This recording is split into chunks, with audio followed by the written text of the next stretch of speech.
todo lo que corresponde a administración, ¿cierto? Los que somos administradores de las cosas de Dios, y cómo debe ser entonces el que administra en la familia, ¿cierto? Dijimos que, repitiendo un poco de las clases anteriores, ¿cierto?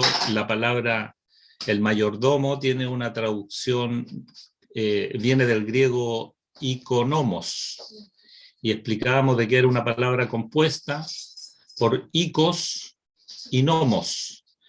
Son dos palabras juntas que forman una. Ikos es casa, oikos dicen otro, y nomos, que es ley o regla. Entonces, el mayordomo sencillamente quiere decir el que se encarga de la ley de la casa o de las reglas de la casa. Y dentro de esta mayordomía, ¿cierto? Está la mayordomía de la familia. Yo creo, dentro de todos los temas, yo creo que si no es el más importante, no es uno de los más importantes, creo que es el más importante, por el hecho de que la palabra misma, como lo dice mayordomía, el ikos y nomos, cuando habla de la casa, se está refiriendo entonces a las cosas de la casa. Habíamos explicado con un ejemplo cómo Abraham, ¿cierto? Él les encargaba diferentes funciones a sus mayordomos. Él tenía mayordomos, personas encargadas, ¿cierto? Incluso hasta de buscarle, habíamos mencionado, ¿cierto?, la polola al hijo. Es decir, encargados de diferentes cosas, las cuales son importantes. Y en el fondo, aquí nosotros vamos a poder corroborar de que cuando se refiere a ICOS, a la palabra casa, ¿cierto? Se está refiriendo justamente a la familia que cada uno de nosotros puede tener, en la que está formando. Y estábamos hablando de las diferentes responsabilidades que les corresponde a cada una de las personas que integran el grupo familiar, ¿cierto? Está el papá, está la mamá. Habíamos mostrado un dibujo, ¿cierto?, donde salió un ejemplo de cuál es el orden, dice, porque el hombre es cabeza de la mujer, ¿cierto? Pero Cristo es cabeza del hombre. Entonces, ¿de qué forma se maneja esa autoridad o de qué forma la interpretamos nosotros los hijos de Dios? Usted sabe que a mí me gusta mucho que participemos, así que siéntase con absoluta apertura como para participar, no importa si lo que usted cree que va a decir no es importante, siempre cuando vamos agregando cosas a la clase se va enriqueciendo con cada uno de nosotros. Y empezamos explicando el aspecto de la mujer. Y una de las cosas que sale en la palabra, ¿cierto?, es que la mujer dice que debe entonces estar sujeta al marido. Como detalle, les había mencionado también de que la palabra marido en sí, en el griego kiné o koiné, no existe como tal. Las palabras que tienen un significado en el griego como casamiento, bueno, él usa la palabra hombre y la palabra mujer, como decíamos que en Génesis capítulo 2 dice varón y hembra los creó, ¿cierto? Se está refiriendo justamente a que ahí hace al hombre y a la mujer como un matrimonio. Y si los nombra hombre y mujer, se está refiriendo, en otras palabras, a esposo y esposa. Otra palabra que usa la palabra del Señor en el Nuevo Testamento es el yugo. Por eso es donde habla del yugo desigual. El yugo, ¿cierto?, refiriéndose a la unión donde hay dos bueyes que van siendo tirados por un yugo. Bueno, es el ejemplo que pone para el yugo entre un hombre y una mujer, que pueden llevar una carga, pero esa carga, si ambos la llevan de igual forma, se reparte. En cuanto a la mujer, habíamos dicho que la mujer debe entonces estar sujeta a su marido. Eso hoy en día es impensable para la gente del mundo poder entenderlo. Se forma una pareja y que ambos tengan que decir, bueno, yo estoy de acuerdo en que voy a estar sujeta a ti.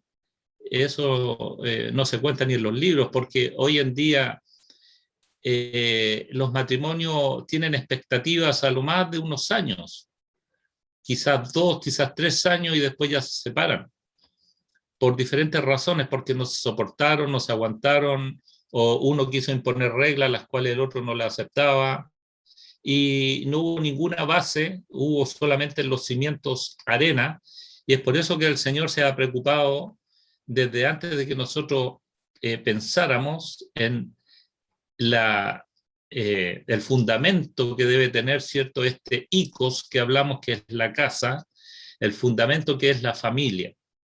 Y dentro de ese fundamento entonces hay roles y responsabilidades de cada uno de los que están en esa casa, que son el padre, la madre, el esposo o esposa y los hijos también con los padres. Toda esa relación conjunta que se forma, de qué forma nosotros podemos llevarla a cabo de la mejor manera como la palabra del Señor nos dice, no como nosotros creamos, no como nosotros queramos hacerla, ¿cierto? Muchos dicen, no, yo con mi esposa jamás hemos tenido ni siquiera una opinión contraria, siempre hemos estado bien. Y eso es a veces una mera poesía, porque en realidad lo obvio y lo más lógico es que en un matrimonio tengan que haber dificultades, porque en base a esas dificultades es donde se va fortaleciendo la familia. A diferencia de lo que piensa hoy en día la gente en el mundo, que todos esos problemas los hacen simplemente tener una mirada de salida de esa situación y de poder entonces despojarse de todo aquello que le molesta. Nosotros siempre debemos tener la mirada en Cristo, en que todo problema que nosotros tengamos lo podamos afrontar y llevarlo adelante, y de manera que eso sirva entonces como una experiencia para que el día de mañana podamos hacerlo mejor todavía. Entonces, en esta hoja que yo tenía abierta, que alcanzamos a ver, en parte dice que es difícil entender la palabra sumisa, porque en el fondo ahí, cuando dice que las mujeres estén sujetas a sus propios maridos, habla de la palabra sujeción que usa en griego es hipotagí, hipo, que significa bajo, y tagí, que significa sobre un orden. Entonces, la mujer está bajo ese orden, está bajo esa dirección. Pero sin embargo, además, paralelo con todo eso, sin embargo, la igualdad debe ser absoluta entre el hombre y la mujer. Recuerden que leímos un versículo que decía que no hay esclavo ni escita, ¿cierto? No hay esclavo ni libre, no hay griego, ¿cierto? Somos todos, no hay mujer o hombre, somos todos delante del Señor de la misma forma. Entonces, el hombre y la mujer llegan de igual forma delante del Señor, independiente de que el Señor haya puesto un orden determinado en la tierra, que nosotros la tenemos que llevar. Cuando estemos juntos con el Señor, ese orden ya no va a estar. Nosotros somos, el matrimonio es diferente, el hombre, tanto el marido como la esposa, en muchos aspectos, pero sin embargo tienen los mismos derechos y responsabilidades. No hay que uno tenga más derecho que el otro, que muchas veces el hombre se toma de estas palabras o de algunos versículos sin contexto, en donde quiere imponer, ¿cierto?, una autoridad, la cual no es lo que el Señor le está pidiendo verdaderamente. Y eso es lo que debemos entender, de qué forma el hombre es cabeza de la mujer, de qué forma es como el Señor le está pidiendo que sea cabeza de la mujer.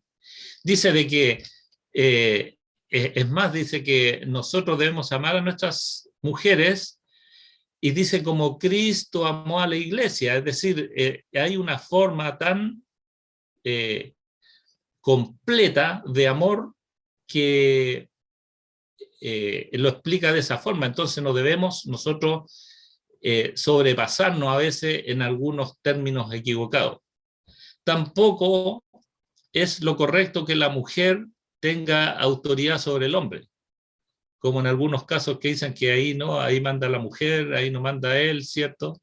Que se puede dar en algunos casos. Yo creo que todo debe tener un equilibrio. Todos escogemos líderes, dice habitualmente. Eh, eh, Tenemos la tendencia humana a escoger líderes. En la Tierra, por ejemplo, podemos elegir nuestros líderes, pueden ser, no sé, un predicador, un líder puede ser una persona que lleva una cierta institución, un equipo de fútbol, es como una tendencia, pero nosotros tenemos que tender a buscar al único líder, que es Jesucristo. Él debe ser nuestra dirección, nuestra matriz, siempre. Nosotros a veces nos olvidamos y caemos un poco en aquellas cosas del, de levantar a personas más allá de lo que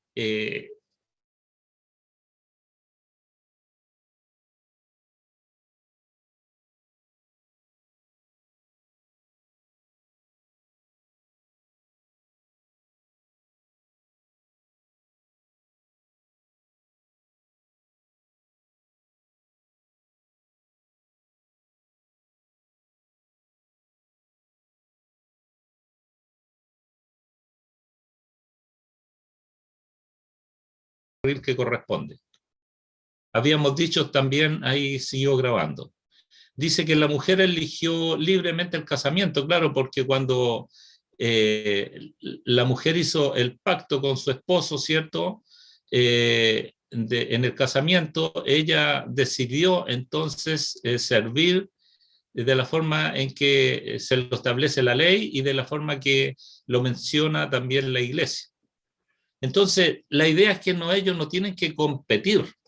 Nosotros, los matrimonios, nos debemos complementar siempre, porque de repente ha sucedido de que eh, uno, por ejemplo, realiza sus trabajos en su trabajo, yo llego en las tardes y mi esposa me tiene todo listo, pero de repente puede haber un fin de semana largo y yo tengo que cambiar el orden de las cosas, ¿cierto? Y cooperar con algo, a lo mejor agarrar alguna escoba y hacer algunas cosas que son necesarias.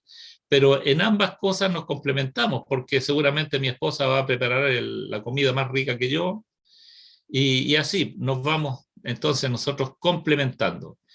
Y esa verdad está en 1 Corintios 11:12. No sé si alguien la quiere leer y ayudarme, que pueda encontrar 1 Corintios 11:12. Mi hermano Oscar, ¿me lo puede leer? 1 Corintios 11:12.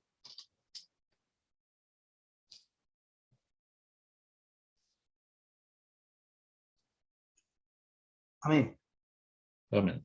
Porque así como la mujer procede del varón, también el varón nace de la mujer, pero todo procede de Dios. ¿Cierto? Porque así como la mujer procede del varón, porque ese es un argumento que a veces nosotros podemos utilizar en base a ese versículo y decir de que, la mujer procede del varón, por lo tanto, la mujer, ahí está clarificado de que la mujer se debe sujetar al hombre, pero no es así, porque continuando con esta situación dice que también el varón procede de la mujer. Por lo tanto, ahí estamos viendo de que no es así, sino que somos iguales delante del Señor. También habíamos mencionado que en Tito 2:5, ¿cierto? Donde dice de que las ancianas, ¿cierto?, se dediquen a enseñar a las jóvenes, y lo podríamos leer también en Tito 2:5. ¿Lo leo, hermano? Ya, mi hermanito, muy bien.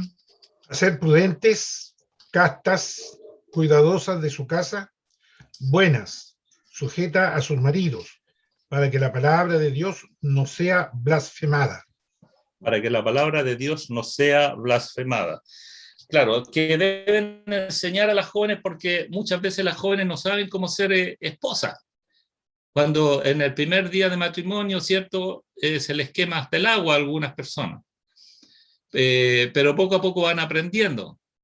Pero lo importante es cómo deben ser en su vida, ¿cierto? En su casa, en esa economía que estábamos hablando, ¿cierto? De que deben ser prudentes, dice, que enseñan a las mujeres jóvenes, primero en el versículo 4 incluso dice que enseñan a amar a sus maridos y a sus hijos a ser prudentes primero. La prudencia, hermano Jorge, ya que usted está leyendo, ¿qué podría entender por prudencia en el caso de una mujer?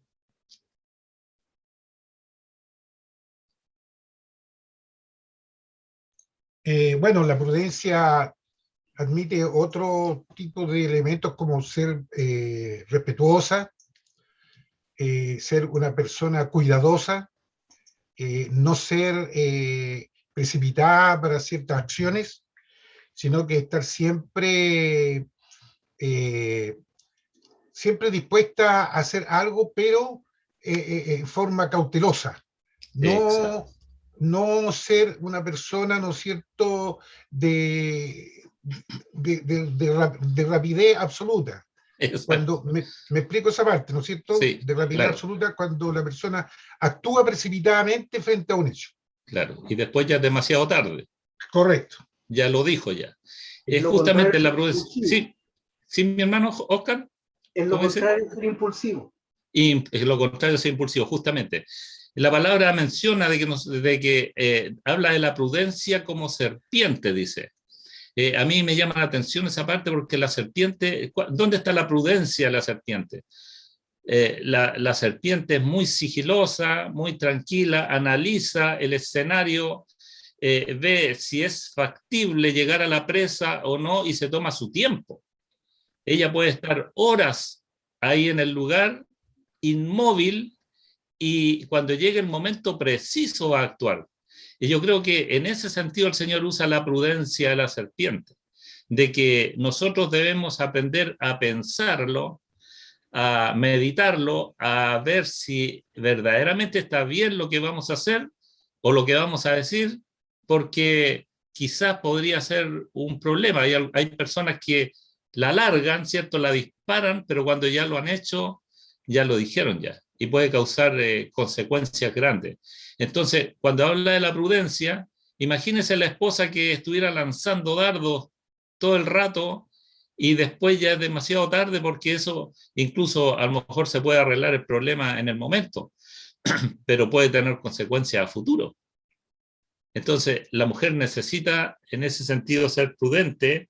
Después menciona la palabra casta, que en griego, como para ser más exacto, le pone la palabra, dice que es pura, pura, agni, dice, pura. Es decir, la pureza simplemente yo la comparo con aquello que no es puro. Aquello que no es puro es aquello que es mezclado. La pureza entonces significa el tener una sola cosa, en este caso su esposo, su familia, dedicarse a lo suyo, ser íntegra, y dice, en más, dice, cuidadoras de su casa.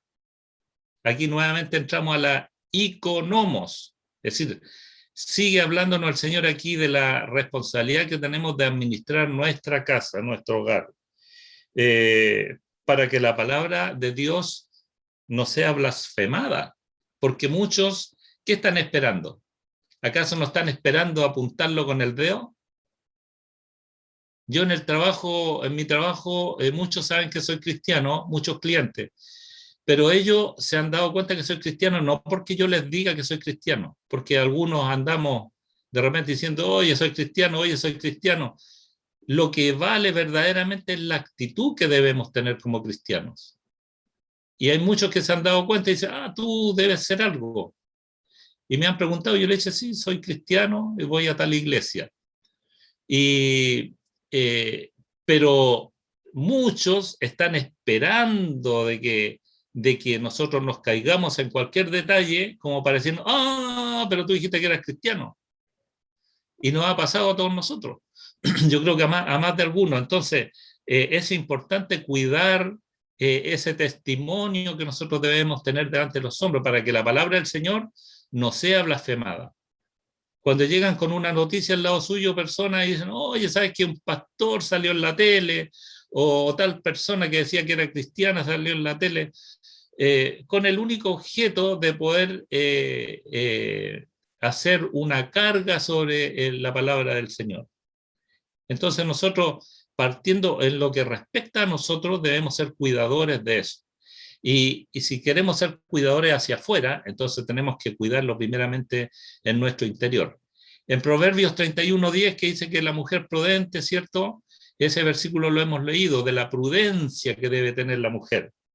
Yo quería mencionar algo más en este de 2:5, de Tito 2:5, ¿cierto? Que decía en el versículo 4 que enseñan a las mujeres jóvenes a amar a sus maridos y a sus hijos. ¿Sabe que es algo muy peculiar que sucede en la palabra del Señor, que yo lo he investigado en la Biblia en griego, cuando habla del hombre, de que los varones o los maridos deben amar a sus esposas, utiliza la palabra agapi, que es la misma palabra con que Cristo amó a la iglesia, la palabra agapi, el amor agapi, que es el amor completo, el amor incondicional.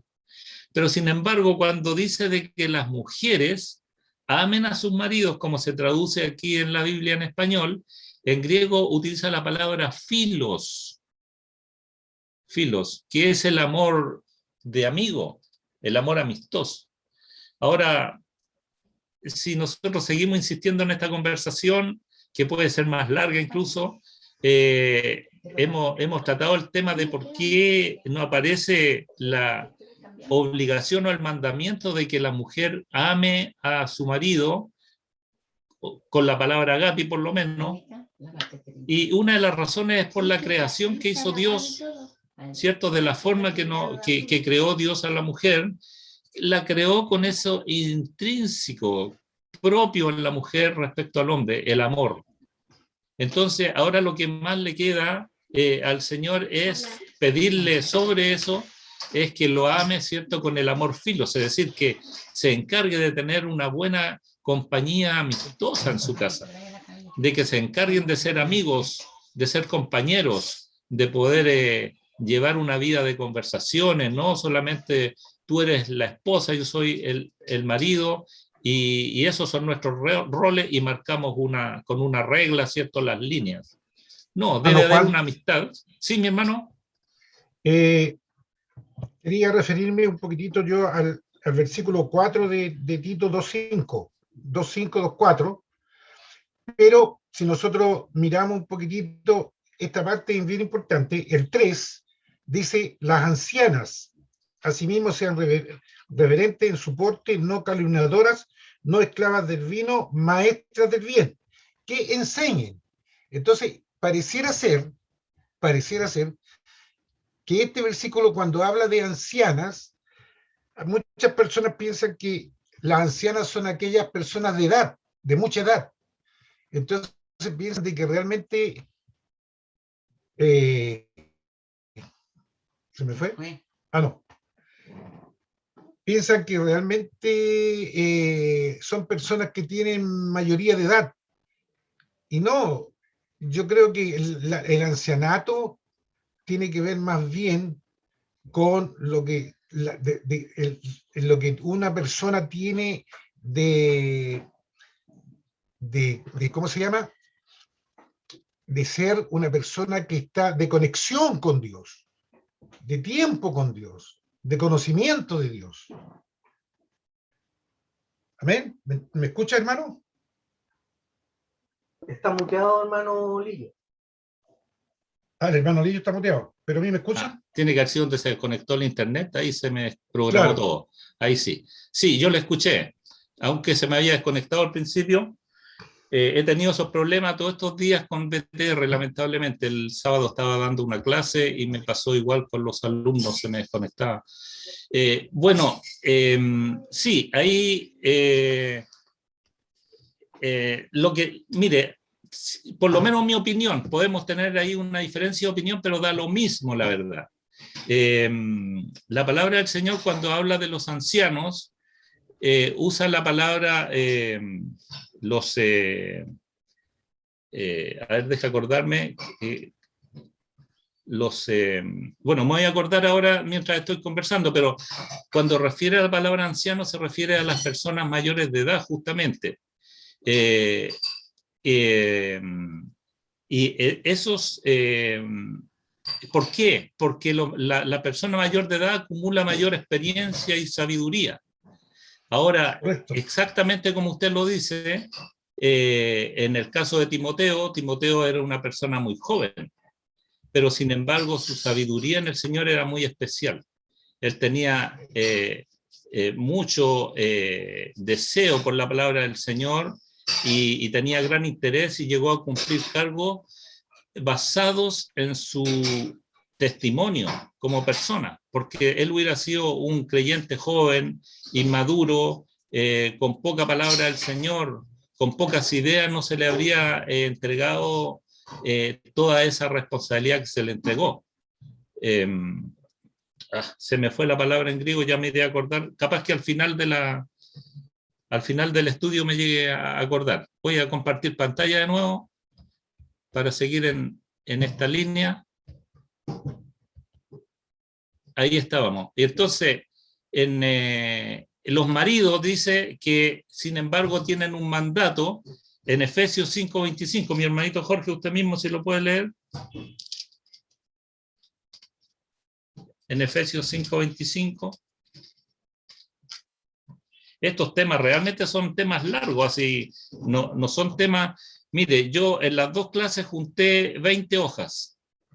En la primera clase di 8 hojas, y en esta seguramente lo vamos a dejar inconcluso igual, pero por lo menos ya un gran tema lo hemos podido avanzar. Pero es bueno tratarlo porque a veces nos olvidamos. Efesios 5:25. Lo leo, hermano. Ya, maridos, amad a vuestras mujeres, así como Cristo amó a la iglesia y se entregó a sí mismo por ella. Se entregó a sí mismo por ella. Entonces, el mandato es que debe ser amor. Primero menciona la palabra amad con el amor agapi. Usa la palabra agapi ahí para el hombre, ¿cierto? Amad a vuestras mujeres se refiere a vuestras esposas. Ahí está traducido del griego tal cual, ¿cierto? A vuestras gini, dice, a vuestras mujeres. Entonces, ¿de qué forma debe ser ese amor? Abnegado, como Cristo amó a la iglesia. Todos sabemos, como cristianos que somos, cómo Cristo amó a la iglesia, ¿cierto?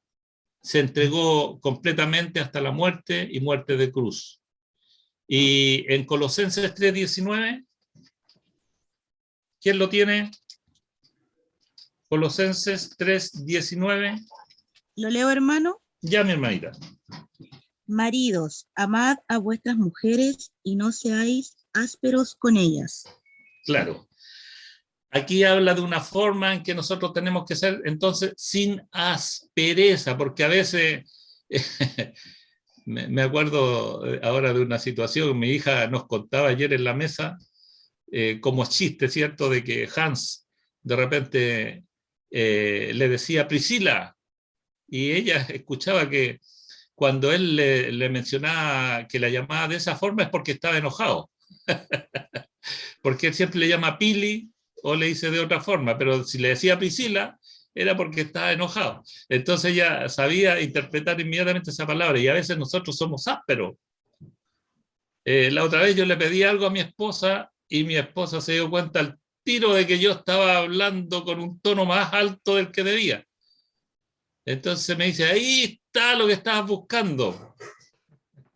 Porque a todos nos pasa, ¿cierto?, de que de repente se nos sueltan las teclas, ¿ya? Y se nos olvida ese detalle. Entonces tiene que ser sin aspereza el amor. Y en Efesios, continuando en ese Efesios que decía 5:25, después en 5:28, ¿cierto?, que dice que así también los maridos deben amar a sus mujeres, ahí también utiliza la palabra agapi, como a sus mismos cuerpos, es decir, como a nosotros mismos. ¿Quién de nosotros odió a su cuerpo? No hay nadie. Todos nosotros, entonces, así como nos amamos a nosotros mismos, nosotros debemos amar a nuestras mujeres. En Efesios 5:29 dice, porque nadie aborreció justamente lo que estamos diciendo jamás a su propia carne, sino que la sustenta y la cuida como también Cristo a la iglesia. Si nosotros sustentamos nuestro cuerpo, ¿acaso usted cuando tiene un dolorcito aquí, un dolorcito allá, lo primero que hace, ay, voy a ir al médico? Porque se cuida, quiere saber qué es lo que tiene, qué pasa con usted, ¿cierto? De la misma forma, entonces, nosotros debemos tratar a nuestra esposa, porque es necesario de que sea como un sustento. El cuidado que debemos tener con ella. Como Cristo cuida a la iglesia y no puede aborrecerla. Esa es la actitud que nosotros debemos tener como esposos. Hay, de repente, yo he visto en mis tiempos de cristiano, de repente el ver algún matrimonio cristiano en que son raros dentro de su casa. Él muy frío, ella igual por su parte, pero ellos absolutamente abocados a la obra del Señor. Pero en esa casa falta aquello que ellos creen que debían obviarlo, porque desde el momento que son cristianos ya no debían asumir esa actitud, y es un error. Nosotros debemos ser simples, debemos ser sencillos, debemos ser alegres, debemos ser cuidadores, y principalmente encargarnos de las cosas que van a sustentar verdaderamente el matrimonio. Entonces, Juanito, el amor del marido, como dicen... Sí, mi hermano.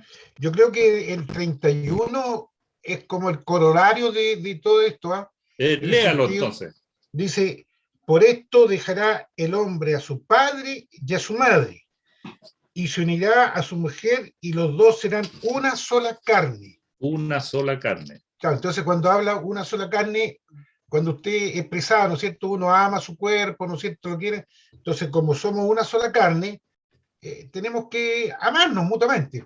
Así es, pero nos olvidamos de eso, así lo vemos como un versículo eso, correcto, pero se nos olvida. En la práctica se nos olvida aplicarlo, porque no llegamos a entenderlo sustancialmente en la forma, ¿cierto?, de ser uno. ¿Cómo hacer uno si mi esposa está allá y yo estoy acá? Somos dos. Pero en la esencia de Cristo, nosotros debemos entenderlo en nuestra mente de que somos uno. Si eso cuesta aplicarlo nosotros como cristianos, porque estamos acostumbrados a llevar una vida, aprendimos del mundo una actitud que debíamos nosotros haberla tenido desde el principio, de que cuando nos unimos con nuestra esposa somos uno. Y como uno, entonces avanzamos. Y ese, justamente tal como usted dice, es la médula, porque cuando, mientras más divididos estamos, más se producen incongruencias, más se producen separaciones, más se producen discusiones, menos soluciones de cosas. Y eso va arrastrando toda la consecuencia de la familia cristiana, porque están los hijos, y esos hijos van a aprender de lo que nosotros les enseñamos. Ese es oiga, todavía me da vuelta la palabra del anciano que no me puedo acordar, ya me va a llegar ya. Bueno, 1 Pedro 3:7. Vosotros, maridos, ya, léalo, mi hermanita, léalo usted. Dice 3:7, vosotros, maridos, igualmente vivir con ella sabiamente, dando honor a la mujer como a vaso más frágil y como coherederas de la gracia de la vida, para que vuestras oraciones no tengan estorbo. Claro, amén. Gracias, mi hermanita Patti, porque yo, mire, tomen en cuenta que yo aquí veo poquitos nombres cuando tengo la pantalla compartida, así que si ustedes toman la iniciativa de leer, me parece bien, porque yo no los veo a todos. ¿Ya? Amén. Justamente vosotros, maridos, igualmente entonces vivir con ella. Aquí está hablando de cuál es el modo de vida que nosotros debemos tener con nuestras esposas. ¿Y cuál es el modo de vida? Siendo, como dice la palabra del Señor, porque la mujer es un vaso más frágil, dice. dice que vivir con ella sabiamente, sabiamente. Es decir, la sabiduría dijimos de que es algo que se aprende, es algo que se va acumulando a través del tiempo, nosotros vamos obteniendo sabiduría, dando honor a la mujer, no como algunos malinterpretan la palabra, a la mujer la tienen obligadamente subyugada por el hecho de que la mujer es sujeta al marido, y ese es el error más grande, porque se encargan de leer un versículo pero no el otro, y debemos completar la palabra con todo lo que nos está mostrando. Entonces, con ella sabiamente dando honor a la mujer, como un vaso más frágil. Recuerde que los vasos en esos entonces eran de greda, y se quebraba, se rompía, no se podía armar de nuevo. A veces sucede con la mujer no es igual que nosotros, piensa diferente. Es emocional. Hay tiempos en que le vienen depresiones, en que nosotros estamos trabajando y como que no sabemos esas cosas.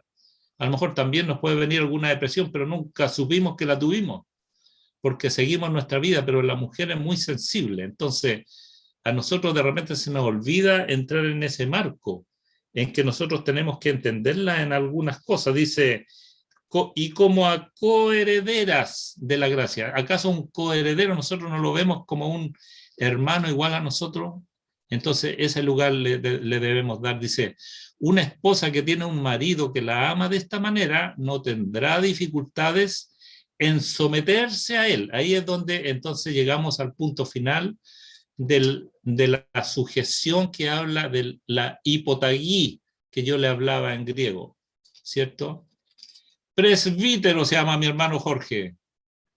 Presbítero. En el griego a los ancianos se le llama, la palabra es la palabra presbítero, que es usada en todas las partes donde aparecen los ancianos, y esto yo se lo quería corroborar porque cuando menciona justamente a los ancianos que verdaderamente son ancianos de edad, utiliza la palabra presbítero.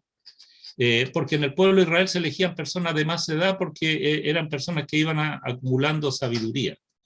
El problema en estos tiempos es que de repente nosotros podemos caer en un error de darle muy tempranamente un lugar que no le correspondía todavía a algún hermano, y puede después tener un resultado adverso. Siempre hay que ir poco a poco, cuidando de esa forma también la salvación de ese hermano. Bueno, dice, cada cual debe cumplir con sus responsabilidades. La esposa tiene una responsabilidad, el marido tiene otra responsabilidad, pero esto es importante, este siguiente punto dice, nadie debe obligar al otro a cumplir su responsabilidad. Mira, tú eres la esposa en la casa. Tú eres la esposa cristiana más encima en la casa, por lo tanto tienes el deber de sujetarte a lo que yo digo. Y eso es un gran error, porque nosotros no debemos estar mencionando aquellas cosas que le correspondería cumplir como rol a la otra persona. Nosotros debemos tener una actitud como Cristo amó a la iglesia. Si ella no lo pudo hacer así, se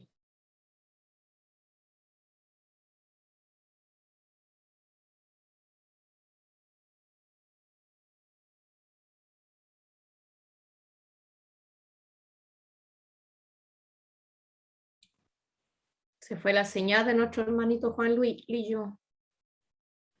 Esperemos que vuelva.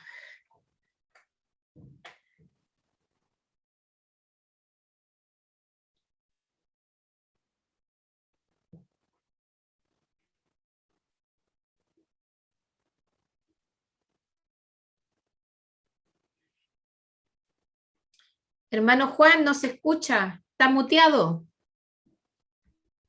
Gracias. Cada vez que se me desconecta, se me mutea. Claro, hay un problema a nivel de barrio con BTR y se está desconectando continuamente. Les decía, si pueden leer entonces, por favor, voy a volver a compartir pantalla en Efesios 6, del 1 al 3. ¿Quién lo podría leer? Amén, hermano Amén. Juan. Ya. Amén. Del Efesios 6, del 1. Claro, al 3. Amén, ya. Hijos, obedeced en el Señor a vuestros padres, porque esto es justo. Honra a tu padre y a tu madre, que es el primer mandamiento con promesa, para que te vaya bien y seas de larga vida sobre la tierra. Amén. Aquí entonces menciona de que los hijos deben cumplir también entonces una responsabilidad dentro de esa familia, ¿cierto? Y la principal responsabilidad es la obediencia. Hijos, obedeced en el Señor a vuestros padres. Entonces, en el punto 1 dice que la obediencia es la responsabilidad cristiana de ellos. Pero para complementar esto, si alguien me puede leer también en Colosenses 3:20. Hermano, le leo. Ya. Hijos, obedeced a vuestros padres en todo, porque esto agrada al Señor. Hijos, obedeced a vuestros padres en todo, porque esto agrada al Señor. Cuando hacemos, siempre tenemos que buscar de hacer las cosas que agradan al Señor. Ahora, en la obediencia muchas veces, y nosotros también a lo mejor en nuestros tiempos que éramos hijos, nos olvidamos de esas cosas. Yo no conocía al Señor todavía, pero el hijo muchas veces se olvida de esa parte. A veces las amistades los van arrastrando, las situaciones externas van perforando la familia. Es por eso que los padres siempre deben estar atentos a esas situaciones. Cuando el hijo crece, cuando el hijo va al colegio, cuando el hijo se está juntando con amigos, quiénes lo invitan, quiénes se conectan con él. Después, cuando va entrando a la universidad, con quiénes se junta, quiénes llegan a su casa a compartir. Todas esas cosas los padres deben ser vigilantes, porque pueden ser muy buenos amigos, pero pueden ser muy malas juntas y que pueden causar daños enormes. La obediencia, dice, es la responsabilidad cristiana de ellos. Lo primero, ¿cierto, hijos? Obedecer en el Señor. El segundo dice que la obediencia es la actitud correcta, porque dice, hijo, obedecer en el Señor a vuestros padres, porque esto es justo. Esto es lo justo. Esto es lo que corresponde. Esto es lo que el Señor verdaderamente está persiguiendo de un hijo, en que debe ser esa la actitud correcta. Y el punto 3 dice, la obediencia agrada a Dios, como decía en Colosenses 3:20. Hay una promesa de éxito, como dice aquí a continuación, ¿cierto? Para que te vaya bien y seas de larga vida sobre la tierra. Hay una promesa de éxito y larga vida para aquellos que respetan a sus padres. Eso yo me acuerdo mucho, ese versículo, ¿sabe? Porque yo tengo a mi mamá de 93 años. Mi papá ya se fue con el Señor. Mi mamá, 93 años, ella se quebró hace unos años un bracito y no se lo pudieron recuperar. Yo lo conté como testimonio en la iglesia en una oportunidad. Y ella, sin embargo, después podía hacer las cosas porque a ella le encanta hacer manualidades. Ella tiene una pieza llena de cosas, utiliza los conos del confort, de las toallas novas, anda pidiendo cositas, dibujitos, teje, muchas cosas. Y con el brazo quebrado, ¿cómo iba a poder hacer? Para ella era como que se le acababa la vida. No se le pudo arreglar el brazo porque se le quebró justo aquí en la rótula y quedó así. Sin embargo, ella siguió haciendo sus cosas en forma normal. Imagínense, después de un tiempo, ella se volvió a caer y se quebró el otro brazo. Tiene los dos brazos quebrados sin solución, pero ella hace todo. Ella toma el hervidor, lo lleva a la mesa. Cuando vamos, ella quiere servirnos 11, no ande. Pero ella tiene los dos bracitos quebrados. Bueno, yo la voy a ver todas las semanas. Hay hermanos que viven muy cerca de ella y no se preocupan de ella para nada, pero yo me encargo de dedicarle un tiempo. La traigo para mi casa, compartimos aquí, y creo que nunca debemos olvidarnos de nuestros padres. Y cuando están con nosotros y nos cobijaron, nos criaron, es una etapa, pero después nosotros debemos culminar esa etapa de manera que ellos se vayan contentos y gozosos. Mi mamá, siendo católica, ella lee la palabra. Yo le estoy preguntando, ¿qué leíste hoy día? Mira, leí el Salmo 142, me dice, y siempre me está comentando de esas cosas. Para nosotros es un gozo. Y creo, oramos por ella para que el Señor la cuide y vemos la mano poderosa del Señor. Tuvo 2 hijas en mi casa, en esa casa, 2 hermanas mías se contagiaron de COVID. Y una de ellas creyó que no estaba contagiada y me decía, oye, mi hermana está contagiada de COVID, ¿qué vamos a hacer? Yo le dije, preocúpate de lo tuyo, no vaya a ser que te tome. A los días le tomó, viviendo con mi mamá. Y resulta que a mi mamá se le echó a perder el televisor en su pieza y viene mi hermana con COVID a arreglarle la tele a la pieza de mi mamá y mi mamá no se contagió. Y yo creo que eso es un milagro del Señor. Cuando nosotros actuamos de esa forma y estamos pendientes de lo que el Señor nos pide como mandamiento, el Señor nos va a traer a nosotros bendición, no solamente en mi vida, en mi casa donde yo estoy. Así es que yo creo que todos nosotros debemos preocuparnos y no es que uno se vaya a vanagloriar con eso, a creer de que es más grande de lo que era, sino que es por la misericordia de Dios. Qué mejor es que sus padres que no conocían al Señor pudieran irse con el Señor algún día. No importa que haya los otros familiares la entierren en un cementerio católico o donde sea, no importa, el Señor se la va a llevar porque es una promesa que hizo nuestro Señor. Mi mamá hizo una oración donde ella aceptaba al Señor y con eso nosotros creemos de que Él sigue haciendo una obra cada día en ella. Por lo tanto, hablamos de los hijos, pero también hay una función de los padres hacia los hijos, ¿cierto? Efesios 6:4, ¿quién me puede leer? Yo. Ya. Y ustedes, padres, no hagan enojar a sus hijos, sino críenlos según la disciplina e instrucción del Señor. Amén, ¿cierto? Aquí poco a poco entramos a un tema que es un poco controversial y complicado, donde debemos tener cuidado, ¿cierto? Dice que ustedes, padres, no provoquen a ira a vuestros hijos, no los hagan enojar, no los provoquen a ira, dice. Porque hay actitudes de los padres los cuales hacen provocar a sus hijos a ira. Recordemos que nuestros hijos no son iguales a nosotros. Nuestros hijos son más rápidos para pensar, son más rápidos de reaccionar. Es más fácil en que nosotros podemos causarle un daño. Es decir, hay situaciones en las cuales nosotros debemos velar por ello. Y hablamos de hijos de cualquier edad. Si el hijo, partiendo del bebé, el hijo ya está pensando y está razonando en situaciones en esta vida.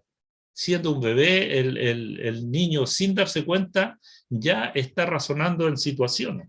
Mire, dice, no provoquéis a ira a vuestros hijos, sino criadlos en disciplina y amonestación del Señor. Para complementar, que alguien me pueda buscar también Tito 2:4 mientras tanto.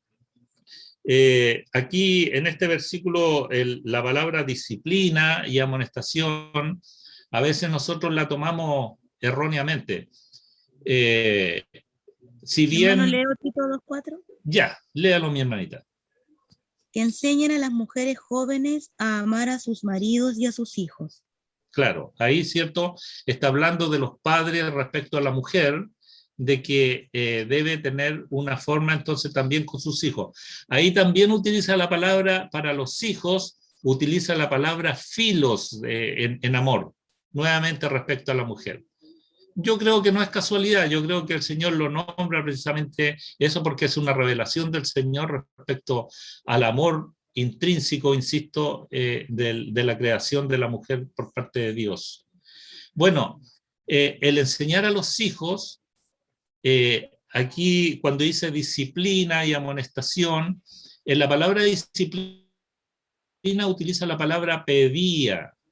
Yo expliqué un poco en la clase anterior de la palabra pedía, que viene de la palabra pedión, que pedión es niño. pedía es instrucción o enseñanza del niño. De ahí viene la palabra pedagogía, ¿cierto? Que es la conducción de la enseñanza al niño.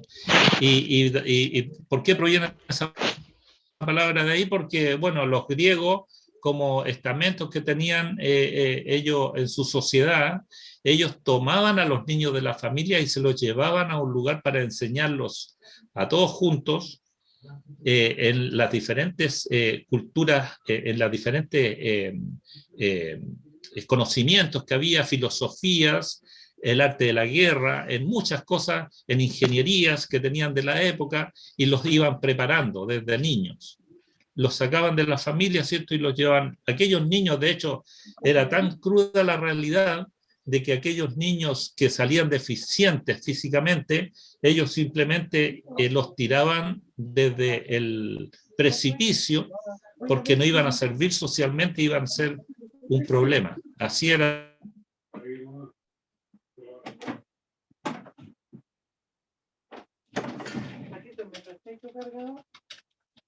Sin el pituto, es para poner esto, a ver si funciona. Debería funcionar. No, Manita podría mutear su celular. Manita Patricia. Sí, pero préstame el otro por mientras. Manita Patricia, se escucha su celular. Espérate. Y hermanito Juan Lillo, se nos fue la señal.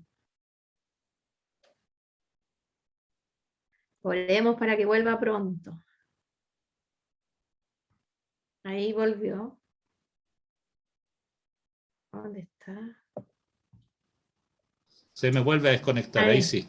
Amén. Se demora un minuto más o menos en volver a llegar. Bueno, espero poder terminar bien, hermano. Mil disculpas, pero no estoy, no depende de mí, la verdad. Hermano Juan. Sí, mi hermanito.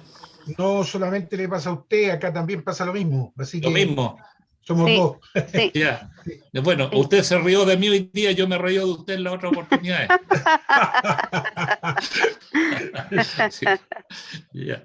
Bueno, dice que los padres entonces deben enseñar a sus hijos. Esos versículos no los vamos a leer porque nos vamos a demorar un poco. Quisiera que podamos avanzar un poquito más, nos quedan 15 minutos. El punto 1, ustedes lo pueden buscar en sus casas si quieren, en Proverbios 22:6. En estos versículos justamente donde habla de que el padre debe enseñar a sus hijos y debe seguramente enseñarlo a que le obedezca y en algunos casos debe aplicar el castigo. Pero ahí es donde nosotros muchas veces debemos tener cuidado, porque ni lo uno es bueno ni lo otro. Por ejemplo, salió una ley de que el niño tiene derechos y esa ley de derechos ha llegado a ser perjudicial, porque ha sido tan protectora de los hijos que los padres incluso corren el riesgo de ser demandados por sus hijos. Y también la otra parte contraria es que en los antiguos tiempos los padres castigaban a los hijos de una manera muy violenta, muy dura. Yo conocí la correa. No sé cuántos de aquí habrán conocido la correa, pero yo la conocí y me dejaba las marcas en las piernas bien fuertes. Y usaba unas correas que mi papá, que trabajaba en la Chilena de Tabaco, traía unas poleas, unas de esas correas de poleas que eran de cuero, algunas muy, muy duras, y ahí estaban colgaditas detrás de la puerta de repente por alguna situación. Entonces, eso también es muy drástico, y eso tampoco puede existir en una casa. Lo importante es que uno siempre debe recurrir al argumento que uno puede tener con el Señor por delante. ¿Cómo nosotros podemos enseñar a nuestros hijos de la manera que nosotros podríamos ver como ejemplo lo que el Señor nos quiere enseñar?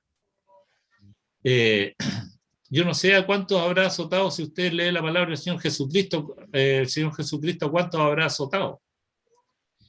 Él entró al templo muy airado, ¿cierto? Y a lo mejor dio una situación detestable, pero no le pegó a nadie. Que yo sepa que le haya pegado a alguien, hasta ahora yo no sé. Entonces, nosotros en nuestra familia debemos agotar los recursos. Vamos analizando y vamos viendo ¿De qué forma? Ahora el castigo no es necesario que sea con fuerza. Yo me fijo en mis hijas, una es fonoaudióloga y la otra trabaja como educadora, y ambas entonces están relacionadas con los niños. Y nosotros aquí, cuando vienen nuestros nietos que nos aman mucho y quieren pasar aquí en la casa, pero nosotros de repente les paramos los carros y les decimos, oye, eso no es forma de hacer esto. Y ellos no, ellos tienen otra forma de enseñar lo que son otros tiempos, pero les escuchan.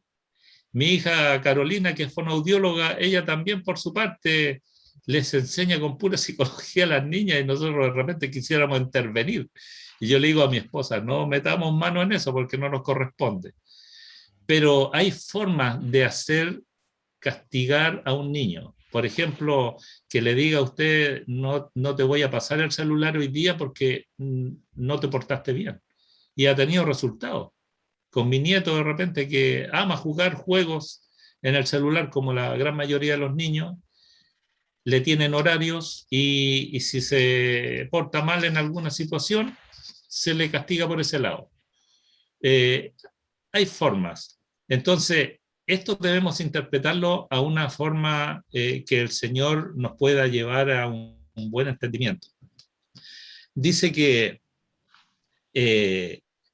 aquí aparecen varias palabras, ¿cierto? Los padres que enseñan a sus hijos, que sea de acuerdo a la palabra de Dios, Deuteronomio 6:7, ¿cierto?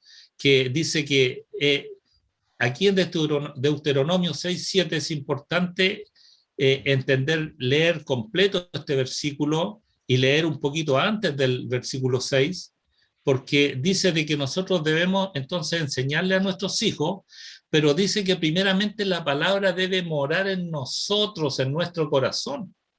¿Cómo yo puedo enseñarle a mi hijo a que ande de acuerdo a la palabra si yo no voy a tener atesorada la palabra en mi corazón? No sirve de nada.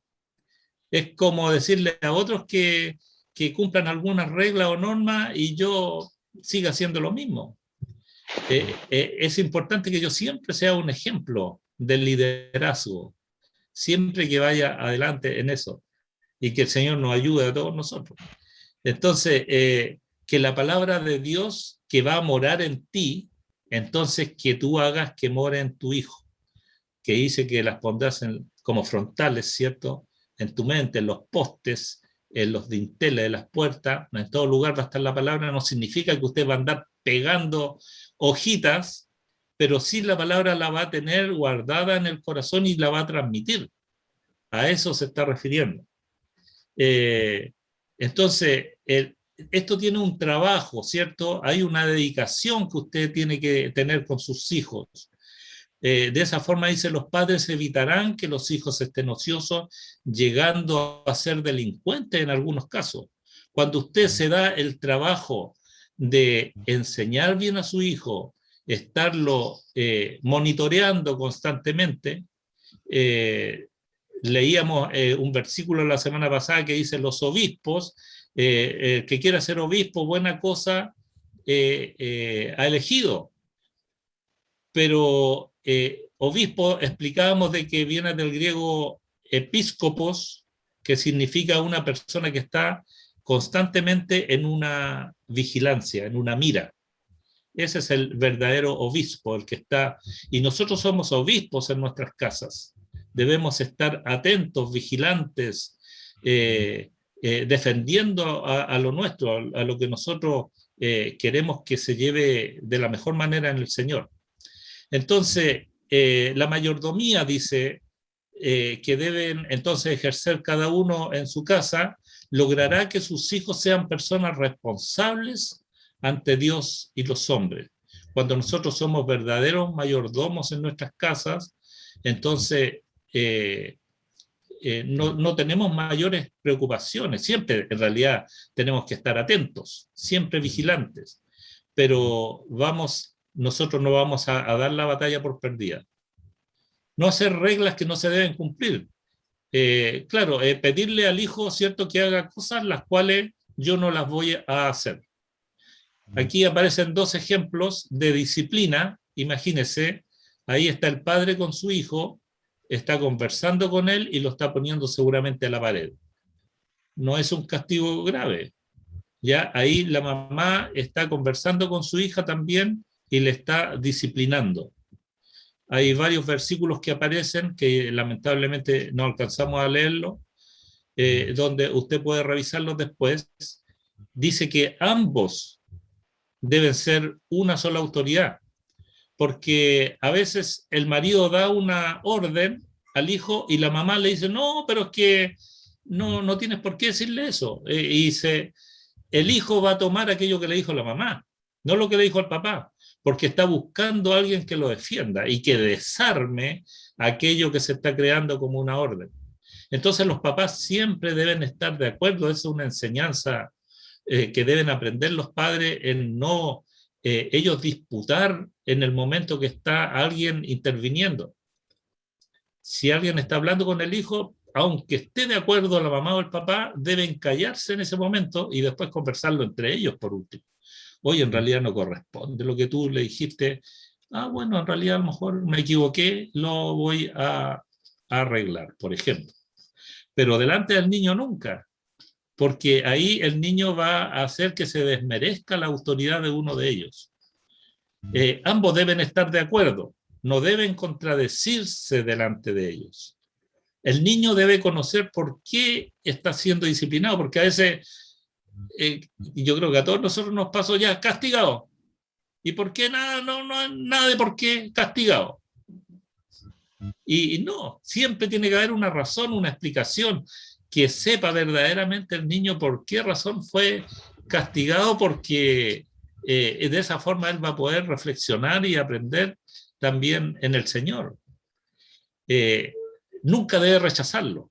Es decir, nosotros nos airamos a lo mejor de repente como padre y nos hemos airado en alguna situación, pero después el niño va a querer volver a usted y usted debe recibirlo, acogerlo, debe entregarle el amor que verdaderamente se le entrega y poder restaurar esa situación y no dejarlo que pase mucho tiempo. Dice que, como dice en Tito 2:4, amen a sus hijos. Y aquí yo puse dos palabras, disciplina versus severidad, como explicábamos anteriormente. No confundir la palabra disciplina, entonces, con severidad. Disciplina significa enseñanza. Ocupar tiempo para sus hijos, porque creemos que cuando tenemos formada la familia, tengo la esposa, tengo los hijos y ya, listo, se acabó la cosa. No, el hijo requiere un tiempo, una conversación. Yo me acuerdo que llegaba todas las noches y mis hijas cuando eran pequeños me decían, ya, papá, cuéntame un cuento. Y yo le inventaba cuentos, porque yo la verdad es que no me sabía cuentos. Y le inventaba un cuento de repente del hijo pródigo, no sé, y ellas terminaban pero fascinadas y se acostaban pero felices. Siempre debemos tener un tiempo para nuestros hijos, para conversar con ellos. Eso es difícil, sabe que yo crecí con mi papá, pero mi papá nunca conversaba con nosotros, él siempre estaba viendo tele, nos daba un consejo, no era mal padre, pero siempre estaba como en lo suyo. Entonces, por misericordia de Dios, yo creo que he podido criar a mi familia. Ahora, yo entiendo el contexto de esto, mi papá no tuvo papá, porque su papá lo dejó abandonado cuando él era pequeño y entonces lo que él recibió de enseñanza de padre fue nula. Entonces lo mismo él no podía entregar a otros. Por eso es importante que nosotros rompamos esas barreras, todas esas cadenas de ataduras que han habido, nosotros las rompemos en el nombre de Jesús y enseñamos a nuestra familia de acuerdo a la palabra del Señor, no de acuerdo a lo que nosotros recibimos por nuestros antecesores o por lo que nosotros hayamos experimentado en nuestra vida de pequeños, sino que siempre nosotros debemos poner desde ahora en adelante la palabra del Señor. Podría, dice, ser demasiado tarde si no ocupamos el tiempo que corresponde para los hijos, porque después no podemos arrepentirnos. Después el hijo creció y ya se fue de la casa y ya no hubo tiempo. Ya no podemos volver atrás. Dice también que hay obreros del Señor que trabajan mucho para la obra, y esto lo hemos visto. Nosotros, todos los que trabajamos en la obra del Señor, de una u otra forma, hemos visto de que hay muchos obreros que trabajan tanto para la obra del Señor que no les queda tiempo para sus hijos. Y eso trae como resultado cosas, pero muy negativas, y estamos hablando de hijos cristianos, de padres cristianos. Aquí hay una hoja que estaba en el estudio, que a lo mejor, como esto se está grabando, usted lo puede tomar después y analizarlo personalmente. Aquí usted debe poner una cruz en el recuadro que corresponda. Por ejemplo, hablemos de la primera, dice, enseño a mis hijos la palabra de Dios. Y aquí aparecen varias opciones. La primera opción es, esto lo estoy haciendo bien, esto podría hacerlo mejor, o necesito comenzar a hacer esto, porque no lo he hecho. Y usted puede poner una cruz donde verdaderamente usted con el Señor se está identificando y analizando en qué calidad está su mayordomía en su casa. Y finalmente vamos a quedar hasta aquí, dice su función como mayordomo. Y dice en el objetivo 4, escoger ejemplos de hombres que están cumpliendo con su responsabilidad de mayordomía en su familia. De repente nos puede venir a la mente algún hermano, algún miembro de la Iglesia del Señor, ¿cierto? Que podemos verlo como Juan le habla a Gayo, ¿cierto? Cuando nosotros leemos la epístola y le dice, yo le doy gracias al Señor porque tú estás bien de salud, y empieza Juan a nombrar entonces una serie de cualidades que tiene Gayo: hospedador, un buen hijo del Señor, que muchos hablan bien de ti, tienes un buen testimonio de los otros. Bueno, creo que ese es el objetivo de cada uno de nosotros, que podamos tener un buen testimonio afuera, tanto en la gente del mundo como en la casa del Señor. Entonces, aquí aparece una familia, si se fija, todos tomados de la mano. Esta foto guárdela, porque ya no se ve esto. Hoy en día las familias ya no se ven de la mano, ni siquiera los novios andan de la mano, ni siquiera los esposos andan de la mano hoy en día. La mamá anda aquí con el celular y el hijo va a 3 metros más allá, el hijo de 2 años, que recién aprendió a caminar, va por allá y ella por acá, porque ya se perdió esa costumbre.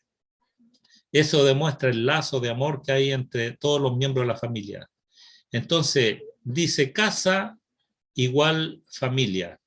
Cuando hablamos de la mayordomía de la casa, está hablando de la familia justamente.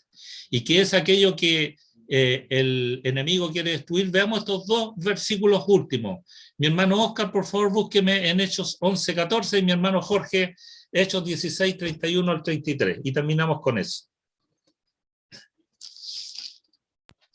Antes que se nos corte el internet. Hechos 11:14. Hechos 11:14. Él te hablará palabras por las cuales serás salvo tú y toda tu casa. Amén. Y Hechos 16:31.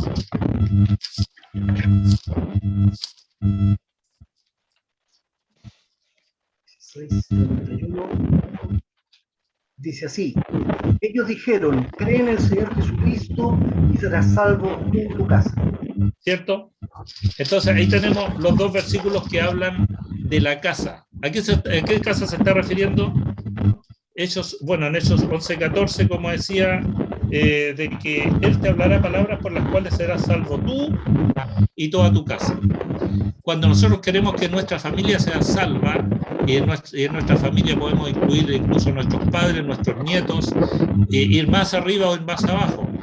Pero esa es la casa que el Señor nos ha dejado como mayordomía, el icos, el iconomos, el mayordomo de la casa. Entonces, la verdadera mayordomía de nuestra casa es la familia. Cómo nosotros entonces gobernamos nuestra casa, Hay un ruido que está molestando, que suena como chicharriento. Dice que debemos ser de esa forma. El enemigo lo único que quiere es destruir la familia.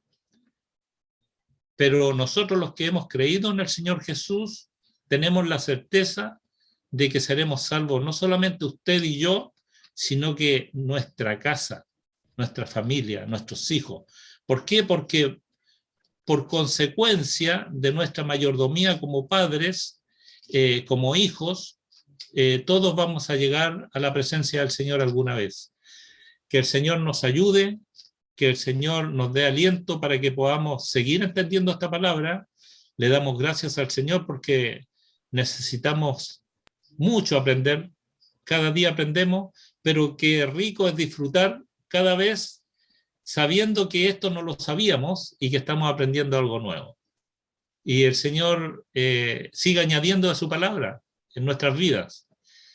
Así es que vamos a orar al Señor. Padre bendito, te damos toda honra, gloria, alabanza y poder, porque tú eres bueno, Señor. Gracias por tu misericordia. Yo te doy gracias por mis hermanos que pudieron estar conectados en esta hora. Y ellos, Señor, han estado compartiendo tu palabra, mi Dios amado. Yo te doy gracias porque creo que tú has estado con nosotros, Señor. Gracias por la presencia de tu Espíritu Santo, porque nos confirma tu palabra, nos confirma, Señor, de que tú verdaderamente estás para atender las necesidades, el Paracleto, Señor, es nuestro ayudador, mi Dios amado. Gracias, Señor, por tu presencia en estos días, Padre. Líbranos de todo mal, Señor, en estos días de multitud de gente, Señor. Permítanos estar disfrutándolo en tu presencia, mi Dios, y glorifícate por sobre todo, mi Dios amado, en este país, que tú, Señor, puedas adueñarte de todo lugar, de toda persona, de toda alma, Señor, que pueda penetrar tu palabra profundamente, Señor, que nosotros podamos ser verdaderos mayordomos y verdaderos testigos, Señor, tuyos en esta tierra, que podamos, Señor, testificar tu palabra, que podamos, Señor, ser personas que demuestran con sus hechos, Señor, más que palabras, de que tú vives, Señor, y que eres verdadero y que eres poderoso, mi Dios amado. Glorifícate por siempre en el nombre de Jesús. Amén. Gracias, mi hermana. Amén, mi hermano Juan Lillo. Ahora vamos a la